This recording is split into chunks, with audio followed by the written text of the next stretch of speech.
Welcome to one of the most hostile environments in Britain today. Yet in prehistory, it was one of the country's most sought-after neighbourhoods. This stone house at the heart of Bodmin Moor in Cornwall has been here for 5,000 years. And believe it or not, it was once an ideal place to have a home. But what was it that drew generations of prehistoric people here? What sustained them? And why is this spot now so inhospitable? We've got 3 days to chuck a lot of science at this one, because the digging, and there will be some digging on those houses and this cairn, may not give us all the answers.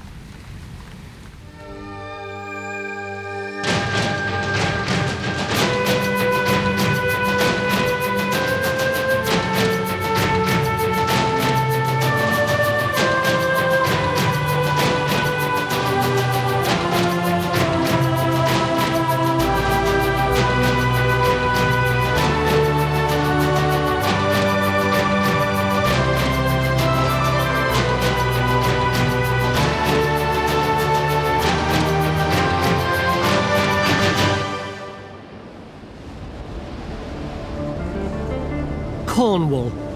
Behind one of the wildest and most romantic coastlines in Britain lies Bodmin Moor. Barren, windswept, and dominated by huge craggy tors, weird granite outcrops that have been sculpted by millions of years of harsh Cornish weather.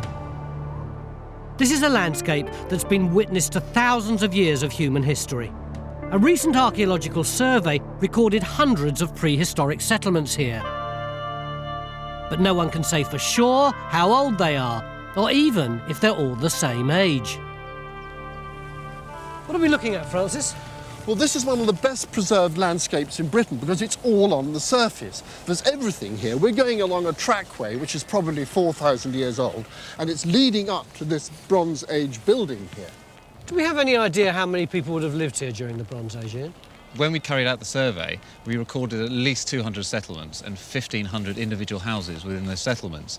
Now, it's impossible to say whether people lived in them all the time, whether they were contemporary, and whether or not they were seasonally occupied or permanently occupied. But what we can say with certain is there were at least a couple of hundred people up here at any one point, maybe even a couple of thousand. Is this a doorway? It is, yeah. It is eerie, the idea of going into somewhere that's maybe 5,000 years old. What exactly are we going to do here, Francis? We're going to do an excavation, dig a hole, and find evidence that will suggest, yes, this was a house, or no, it was used for livestock, and we'll also date the thing. This settlement lies just under Roe Tor, the second highest point in Cornwall. But it's so exposed that you wonder why people would have wanted to live up here at all. The archaeology, though, suggests that unlike now, this wind and rain-swept moor was once a hive of activity. And if it was a Bronze Age settlement, then we're looking at anything between 1,000 and 3,000 years before the Romans. But it's still only a theory. It's important that we date these structures properly, and we're just the latest in a long line of archaeologists to come here. Helen, we've got a really crisp edge along here, and another one here. Isn't this a trench? Hasn't this place been dug already? Yes, you're right. A distinguished local archaeologist called Dorothy Dudley brought a team here in the late 1940s, and she dug a few small trenches through some of these features, and nothing more had been known until just last week we came upon a box with some more material in it. So it's a case at the moment of trying to put the various jigsaw puzzle pieces together and find out what she discovered. John, all I can see here is moor and big stones. Is there anything that GeoPhys can add to the mix? Yeah, of course there is. I mean, we don't actually know that all of these are roundhouses. I mean, some of them could be stock pens, they could be clearance cairns. If we can identify areas of burning, that may indicate hearths and so help with the interpretation. Then we've got the whole landscape beyond. Well, yes, and the landscape shows up incredibly well on this wet air photograph. We're standing in that roundhouse, and Dorothy Dudley also excavated in that one, and we got permission to dig there. Now, they're on either side of this great big enclosure, and wouldn't it be fantastic if we could prove that that roundhouse and that roundhouse were in use at the same time, in which case this whole thing would be a village.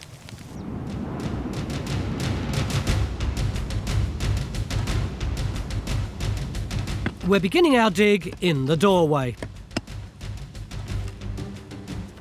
And the first challenge for us is working out which of these stones are part of the original walls, which stones are rubble, and which stones are just stones. If these were Bronze Age buildings, they would have looked like this. Low stone walls with timber beams forming a conical roof, which would have been covered in turf or even hides. If it was a house, there would have been a hearth in the middle for the family fire. I say if, because 10 years ago, the Bodmin Moor survey assumed all the house circles here were Bronze Age. But no one's been able to accurately date the whole settlement. Some structures on the moor could be thousands of years older still, because 500 metres away to the northeast is another huge man-made feature. We suspect it's Neolithic, and if it is, we're talking at least 2,000 years before the Bronze Age. This is my sort of world up here, Tony, it really is. I absolutely love these great open spaces. It's just so atmospheric, and then right in the middle of it, look. Francis believes this mysterious bank that looks like a ruined dry stone wall could be a colossal prehistoric burial mound, but we might be pushed to find any evidence. The soil here is very likely to be acidic, so in other words, bone won't be preserved. So what are we going to do here? Well, what we're going to do, we're going to put a couple of trenches where people have dug holes in the past. So here, during the Second World War, this was a training exercise. So tanks used to come thundering through here. So this time, Time Team's going to thunder in, and we're going to knock a hole in here on the side of the trench, and then we'll put another one up here where there was also another track. We can be able to record the construction of this cairn and also find some traces of a buried soil. What's buried soil? I thought all soil was buried. No. Look, let's suppose, for example, that this cairn was 4,000 years old, maybe 6,000 years old. The soil that he's sitting on is going to be buried, and that will preserve so much information about the environment of the landscape at the time. I mean, the thing is, as Phil said, it's acid, this soil. So that means we won't get bones, which is a disappointment. But we will get pollen, and that will tell us an enormous amount about the environment, trees and grasses growing in this area. This structure's over 500 metres long, and despite the foul weather, Phil can't wait to get his teeth into the archaeology. Meanwhile, geophys are working through our potential Bronze Age settlement. They're looking for signs of burning, which would have been left behind if there'd been a hearth in any of these buildings. We're also about to open a second trench over this house circle, and yet again there's evidence that it's been dug before. This time it could be our enthusiastic amateurs, or perhaps squaddies on one of their World War II exercises. I'm inclined to go for the military option. I hope there are no bombs in it, but this string that I've put here takes out a quadrant, about a quarter of the whole thing, and makes use of that trench. And if you come right here, we're virtually opposite the doorway. So if there is a hearth with any burning, it'll be right down there. So I think that's the next thing to dig, I think, isn't it? Well, that would be great, because, I mean, if we find that no one has been in here before, it'd be a really good chance that if this is a house circle, we'll have good occupation deposit, and that would be the best chance for getting dating evidence and finds, and then we'll be able to relate it up to that house circle up there where Matt and Helen are.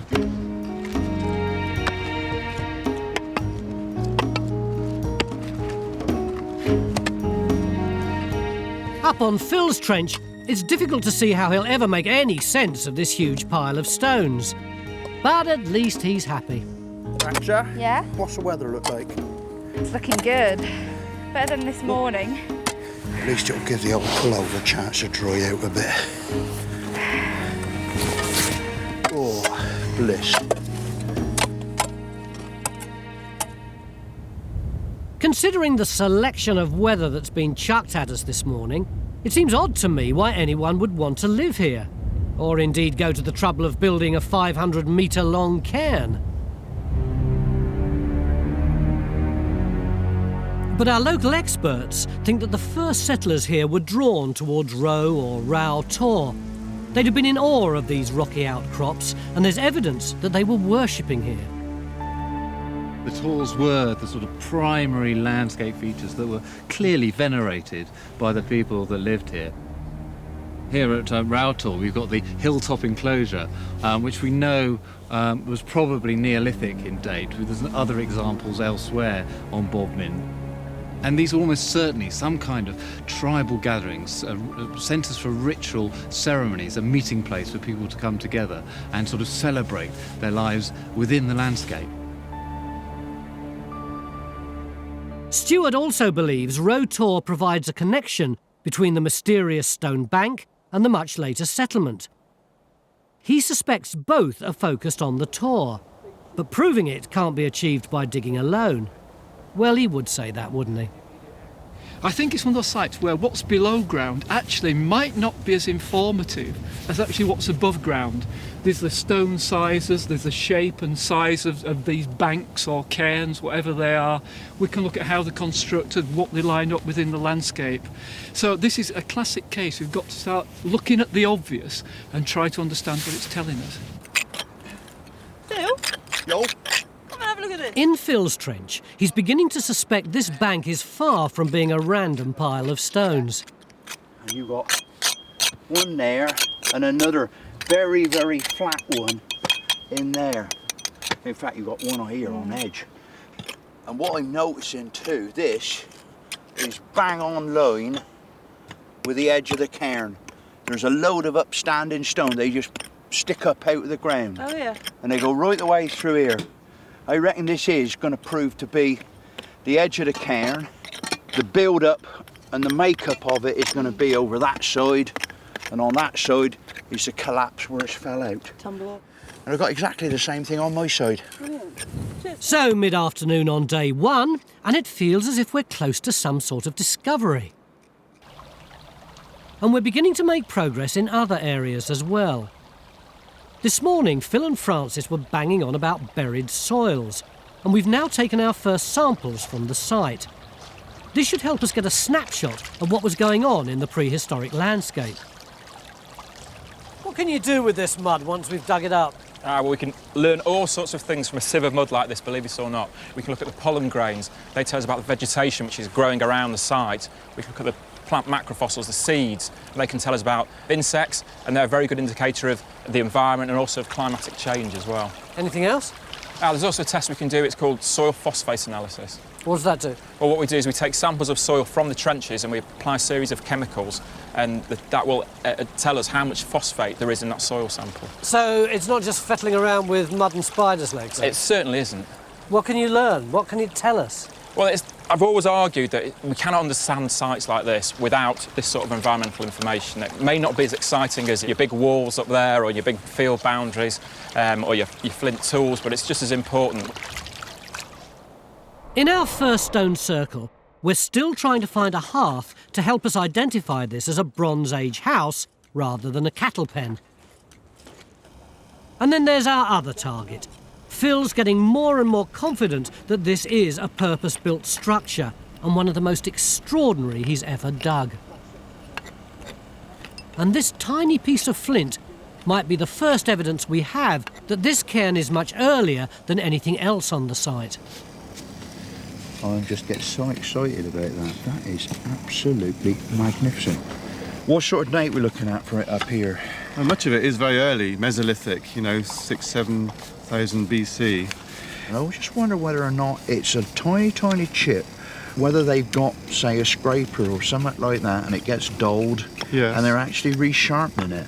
Well, a lot of the scatters that we get are like that, where you get a lot of flakes and retouching material and not much in the way of tools. And of course, if you've got to bring flint, what, from the coast? That's where we think most of it comes on Bodmin Moor. It comes from the beach pebbles that you get on the coast, about 10 miles from here, I suppose. So, in other words, this stuff is very valuable material. So if you've got a blunt flint tool, it pays you to resharpen it. Yeah. One of the things that I was particularly interested in is where it's coming from, because what do you say it was, right down in that bottom there, Tracy? Yeah, it's just this dark soil down the dark layer down here. It's quite compacted and dry. See, I wonder whether we're not beginning to get into either the surface that was here when this thing was put up, or whether we could be in the top of a buried soil. Yes, well, that's what we're hoping for, isn't it? Exactly. To get a buried soil beneath this structure, whatever it is. The light here on Roe Tor would have been as dramatic to the ancients as it is to us today. They worshipped the sun and ran their lives by it. And thinking about it, so do we.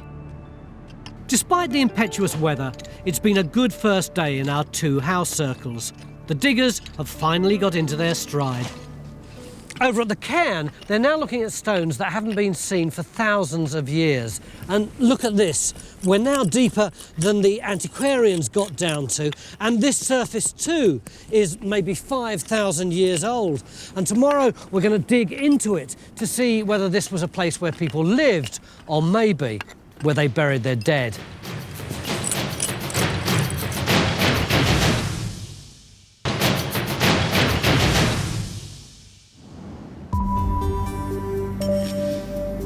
Day 2 on Bodmin Moor. We've come here to unravel the mystery of this deserted landscape that once attracted generations of Britain's earliest settlers. Yesterday, John's geophys results were what we euphemistically call inconclusive. But today you're much happier, aren't you? Yeah, they are. They're quite exciting because we're getting the bigger picture now. I mean, these areas of enhancement at this end of the survey, when you actually overlay them on the roundhouses, they coincide exactly. Whereas at this end, we're not seeing any enhancement with the roundhouses. So what do you think that enhancement might be? Well, the enhancement, I think, is burning, and so that could be hearths. So it suggests that these might well be lived in. And that's right here? Yes, but there is a problem. Dorothy Dudley actually excavated far more of these roundhouses than we thought. It's just possible that we're seeing excavation disturbance. By coincidence, Tony, I actually have her plan here. Now, that one there, with the very high enhancement, happens to be this one, and she doesn't appear to put a trench in it at all. So are you happy for us to dig this house? Because so far, we've only been allowed to dig houses that have already been disturbed. And that's because we didn't want to damage sites unnecessarily, and also to save you time because the trenches are there. But we do want to get the story out of this site, and we do need dates, and hearths give you dates, the potential for dates through radiocarbon dating. This large stone behind Francis here may be the site of the hearth. It would certainly be great from our point of view if we were able to dig, as it were, a virgin circle, wouldn't it? Oh, it would be fantastic, a fantastic opportunity, yeah. Now we can get on to some undisturbed archaeology in our new Trench 3. And with Helen's team still digging Trench 1 and Bridges' team busy in Trench 2, we've got a fair chance of finding the occupation evidence that we're desperate for. What seems to be the floor layer in the house circle. We've also got our environmental laboratory in a nearby farmhouse, where Ben and Emma are examining the buried soils from the site to try to build up a picture of how the landscape looked and how it changed over the last 10,000 years. Yeah, it looked a lot more organic actually in the trench itself. Another archaeological tool at our disposal is radiocarbon dating on organic remains such as wood, bone and plant material.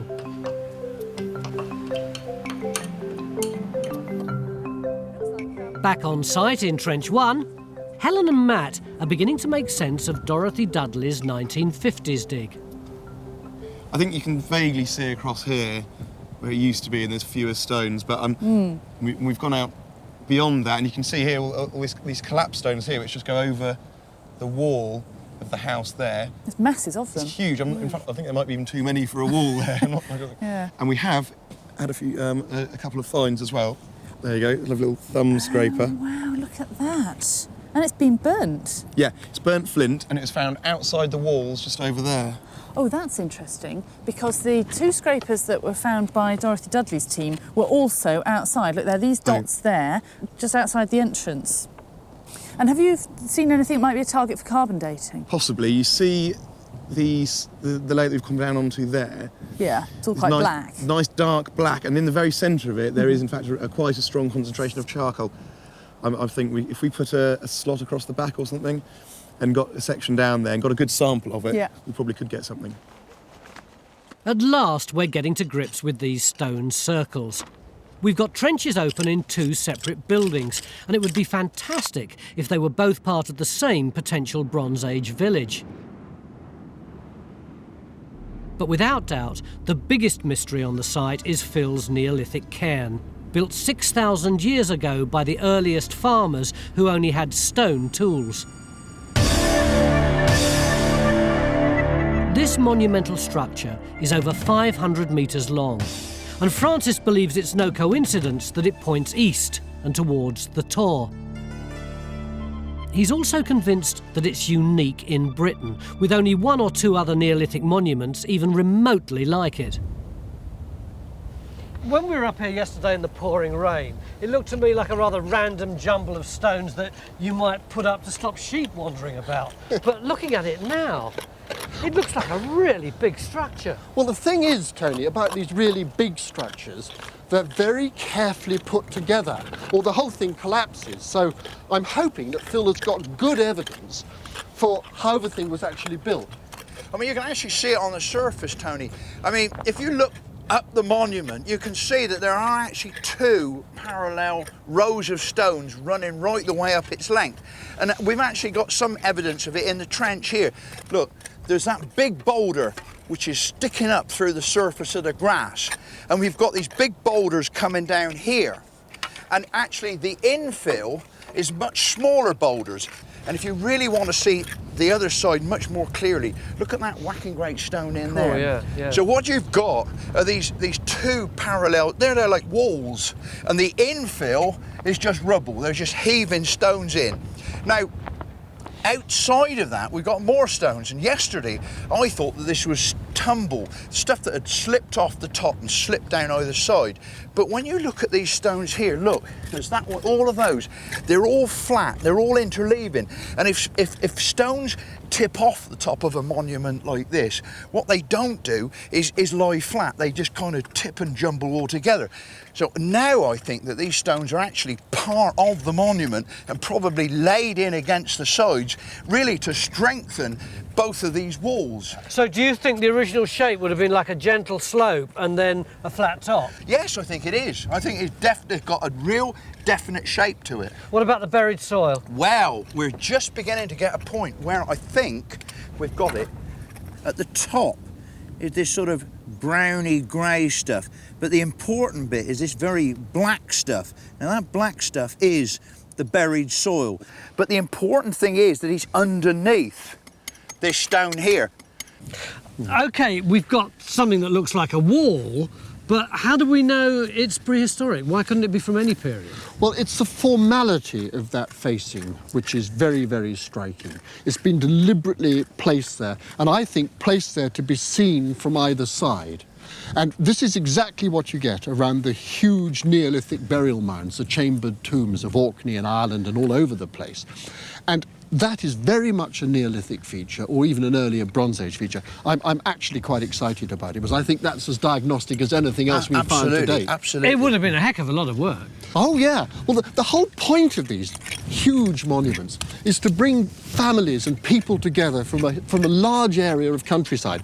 So the big monument represents a whole series of gatherings of the tribes. It's job creation. It's keeping the unemployment figures down, basically. To think that people were designing and building structures like this up to 6,000 years ago is mind-boggling. The next big question, of course, is what was the Neolithic thinking behind such a huge monument? Meanwhile, down the hill, work in our house circle trenches is painfully slow. We're almost halfway through our 3-day dig and we're still waiting for dating evidence.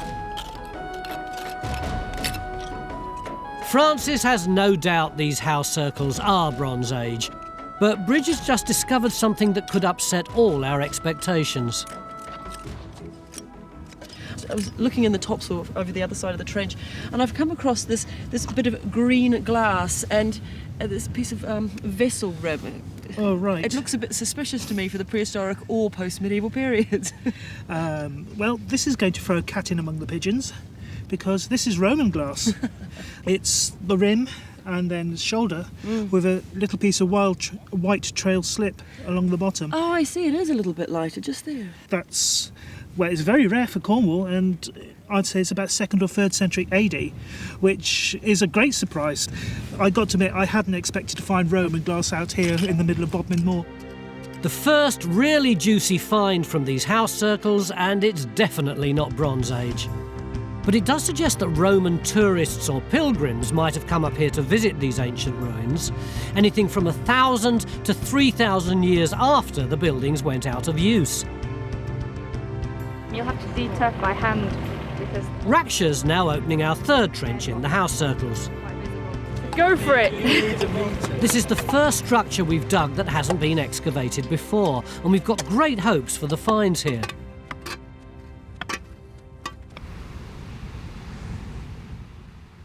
Up on the bank cairn, Phil's ready to give up his buried soil for environmental examination.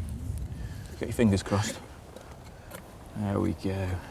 That's a good one, is it? That's not bad, yeah. We've got the transition from this lower, the orange natural material into this slightly more organic. And this is the material we're hoping there'll be some preservation of pollen in here. So incredible that all that potential information is just in that little block of dirt. Yeah. That's archaeology. No, archaeology is big walls and finds and layers. Ben's been taking samples like this from all over Bodmin Moor for several years. By analysing the pollen grains in the soil, he's been able to paint a vivid picture of what this landscape looked like right through prehistory, even from before the time the cairn was built. And this is a grain of oak pollen from work that's previously been carried out at this site from a peat deposit just next to the archaeology. And what's happened is the peat layers build up over thousands of years. This sample's about 4,000 BC. Peat layers build up and we can extract samples from that peat deposit, and we basically will count the pollen grains in that sediment, and that will basically give us a picture of the way the environment has changed through time. And what we find for the prehistoric layers is, as you can see the grain of oak pollen there, if I just scan across the slide, you can see there's quite a few. So there's another one there. There's other grains such as hazel in there as well. So basically we're getting lots of grains of oak pollen, hazel pollen. That's suggesting that we actually have quite a dense oak hazel woodland. But just because you've got pollen in the sediments here, that doesn't necessarily mean that there were oak trees here, does it? The pollen could have flown in from somewhere else. And what we find is that we actually tally up the number of grains on the slide, and obviously the higher percentages of tree pollen, the more confidence we can have in ascribing a forest environment to this habitat, basically. And from the work that you've done, how would you describe what the habitat was like here? For that sample, around about 4,000 BC, we're starting to reconstruct each of the periods, and this is the 4,000 BC one. What you're seeing is really quite a dense woodland running right up to effectively the tops of the tors, only really restricted by the stone where there's no soil for the trees to grow effectively. So you just have very dense oak hazel woodland, possibly bits of alder in the river valleys as well, but it's completely different to how it is now, and certainly more sheltered.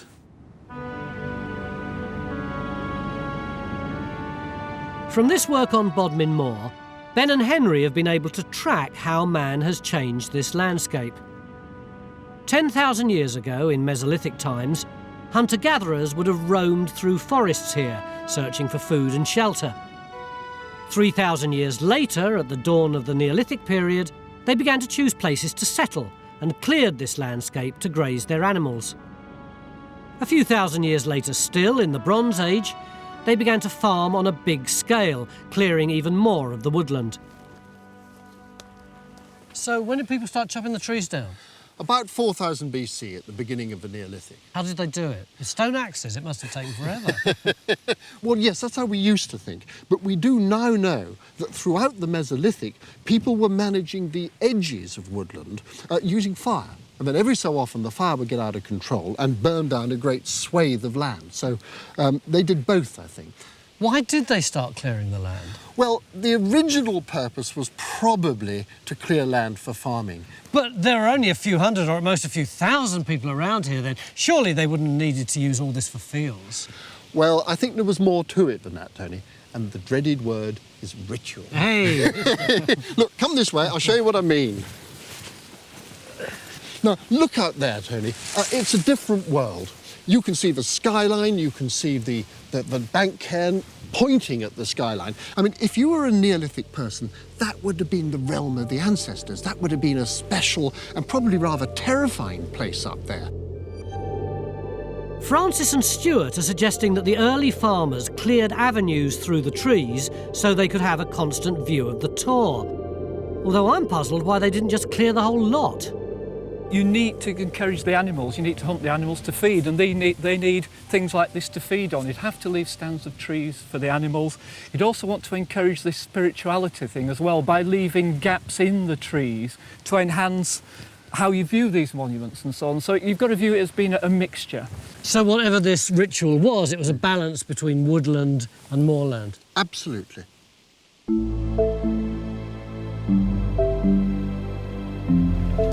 Left towards me. Another squall's coming our way, and we're having to protect the work we've done so far. Left a bit. In some ways, it's been a very frustrating day. We found nothing archaeological to tell us when people were living in these house circles, or if they ever did live in them.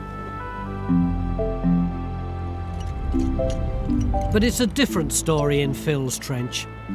We're beginning to establish that this was a carefully designed and built piece of architecture.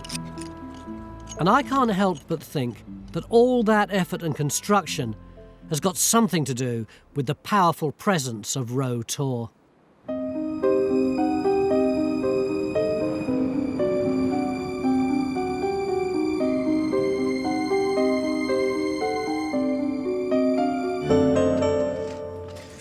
We're losing the light now and the mist's coming in. You can hardly see Roe Tor anymore. And all day we've been beavering away at this stone circle, although frankly to very little avail, until in the last few minutes Ian discovered this. It's a hearth. In other words, people were living here. This isn't just an animal pen or a cairn, it's part of a settlement. But when were people here and what were they doing? Hopefully we'll find out tomorrow.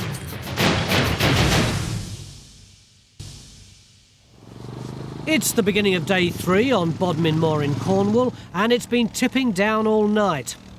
But at least this morning's looking good. Well, maybe not in the trenches.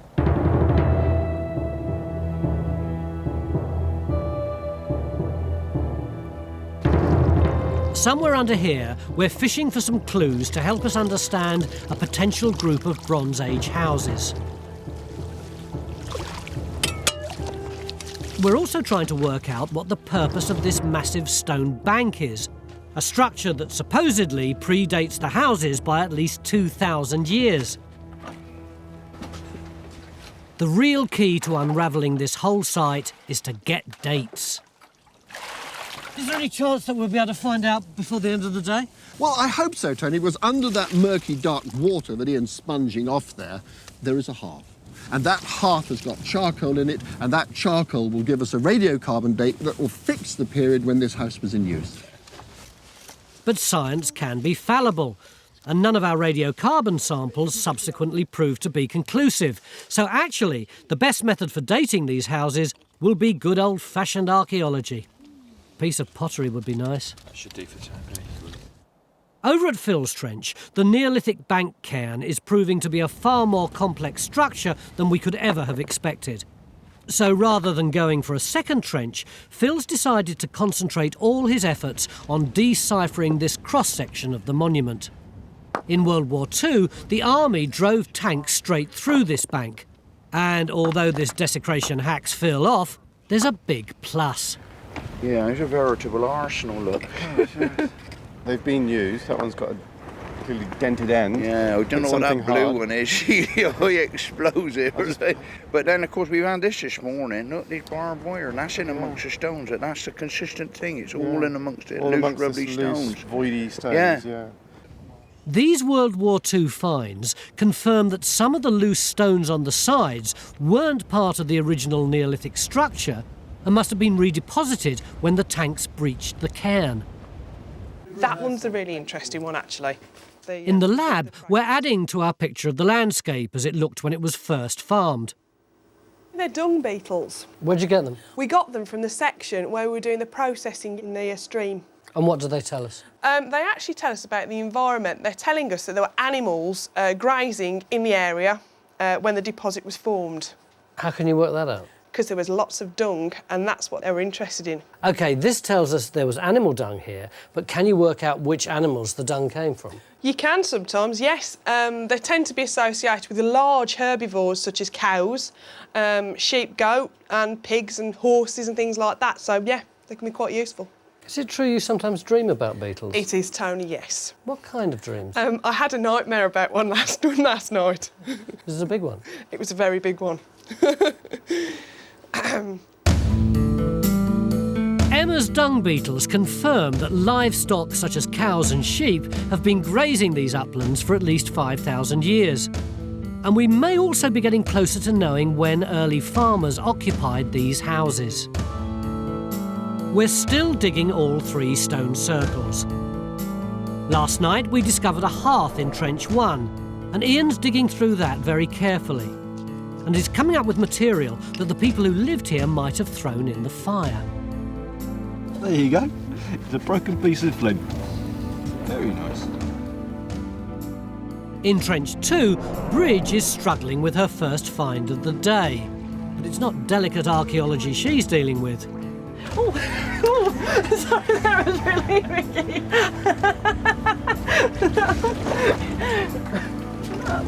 The frog's bite. In Trench 3, Ratcher's nearly ready to lift some of the stones. This is the one house circle that hasn't been dug before, and underneath we should have intact Bronze Age archaeology. We've also found a scatter of stones in all 3 of our house circles. And Francis is sure it's not a coincidence. This is a house. I'm in little doubt about that because there's a hearth there. But you look in front of you here, there's a large heap of rocks, and that heap of rocks looks for all the world like a cairn, and cairns are normally burial mounds. It's a bit strange turning your house into a burial, isn't it? And it is possible, of course, that there is a burial here, a dead person beneath that cairn, but it's also possible that it's a cairn to the house, to the life in the house. What do you mean by that? Well, it's very difficult to leave a home, isn't it? Especially if you've enjoyed living in that home. If you've enjoyed being on right, or you're leaving it forever, you turn the house into a cairn, turn it into a monument. Oh, it is a lovely idea, that, isn't there? Is there any way we can test it? If we carefully unpick this cairn, we can see whether it comes after the house or late phase of the house. It could be that they make the house a monument, but they may also be burying artefacts of life. The artefacts they use, like pot and other things in the house, could be found underneath the cairn, decommissioned in the same way. That would be good. Ooh. It's just after lunch on our final day, and at last something's come up in Trench 3 that could focus this whole dig. It's a small sherd of pottery. And this could be the first piece of evidence that puts our house circle firmly into the Bronze Age. Carl, I'm so excited about this because this is the first piece of pottery we've had in this trench. Well, I think you're very right to be excited. This is Bronze Age pottery. It's what we call Trevisca ware here in Cornwall. It's dates from the Middle Bronze Age. So yes, this is a very exciting piece. And I've just noticed on the interior, if you look carefully, you can see the black area. Yeah. That's actually internal residue, and that's the last meal that was cooked in this pot. So we're thinking it's about 1500. Yeah, it's around about 1500 BC. It's odd that something that looks so insignificant can tell us so much. This piece of Cornish Trevisca ware confirms this was a Bronze Age home. And what's more, we know they were cooking here 3,500 years ago. Back in the farmhouse, Ben and Emma are beginning to run tests on some floor surfaces from the house in Trench 1 and material from Phil's cairn. Organic matter, such as discarded food or animal dung, rots down and leaves phosphates. Animal dung was commonly used as fuel in Bronze Age houses, and by running these tests, it could give us an indication of the level of human activity. Oh, look, you can see it going already over here, which is always good. Oh, yeah. You can just see here, you see the sort of blue halo we've got developing there. Mm. Now, the faster the sample goes blue is also meant to be a sign of high levels of phosphate. So if we keep an eye on which samples are going quickly... It's quite interesting, that's because of the hearth. Ah, now there you go. Because? Well, obviously, you sat around the fire, just waste, rubbish being dropped onto the ground, and that persists in the soil over the millennia, basically. Emma, what are your initial impressions? Basically, we've got the hearth sample that's gone very blue very quickly, lots of phosphate, lots of activity. All the way through the centre of the house, we've got, you know, again, evidence of phosphate. And even outside of the door, and that's really gone quite blue, and that went quite fast, didn't it, Ben? Yeah. Again, we've got evidence of phosphate. On the lower line, there are 3 that have hardly any phosphate at all and one with just a tinge. Where were they from? Phil's trench from the bank cairn. As you can see, we're not really getting much evidence for phosphate, high phosphate levels in those at all. So, you know, clear distinction between the different trenches in terms of the concentration of phosphates in the soils. This is the sort of science I can really identify with. These organic remains have been locked in the soil for thousands of years. The phosphates also tell us there was little human or animal activity near the cairn. It was possibly a place kept sacred to the memory of the ancestors. Back on the moor, real archaeology is catching up with the science. Bronze Age pottery seems to be coming up everywhere. In Trench 1, Matt's found some more near the hearth. For 2,500-year-old pot, this is really special. It's got that decoration on it, hasn't it? Yeah, where the cord's been pressed into it. Yes, it's Treviska ware. It's exactly like what Carl was showing me earlier on. That's sometime in the Bronze Age, isn't it, Francis? Yes, it is. It's in the Middle Bronze Age, to be precise, between roughly 1500 BC and 1000 BC. Right. And this is another piece, also of Treviska ware, but I think slightly classier, that Yeah. one, with the cord-impressed chevrons, zigzags. Absolutely. And that came from Rakshaw's trench, along with another little Right. bit in here. Now, the importance of that, of course, is that all of his pottery is identical. And that means that the 3 houses that we've dug out of all of these houses are all contemporary, and that means, I would guess, a penny to a quid, but all of the houses are part of a village. So we have ourselves a Middle Bronze Age village. That is absolutely fantastic. This is the first time that anyone's been able to confirm that this is a Bronze Age village, which is a great achievement. And our environmental team can add to the story. There's no evidence in the pollen analysis that our Bronze Age farmers grew any crops up here. It seems they carried on clearing the trees for fuel, and over the centuries, the soil became too acidic to support anything else. It would seem that unwittingly, generation after generation of Bronze Age people were responsible for changing the face of Bodmin Moor forever. Rakshaw's team were the first to find that much-needed dating evidence. And with just an hour to go, they've uncovered something else that could take the history of this settlement back much further. If I just put those 2 pieces together there, I think the brilliant thing about this is that is an old break. You can see the dirt in there. So they've used it, it's broken, and they've just thrown it back in there. And you're actually at the bottom now, aren't you? I am, yeah. That's fantastic. That's like the best dating evidence that we could have. Our finds people are very excited by this manky bit of flint. Technically, it's a bit of rubbish, a byproduct from making a prehistoric blade or scraper.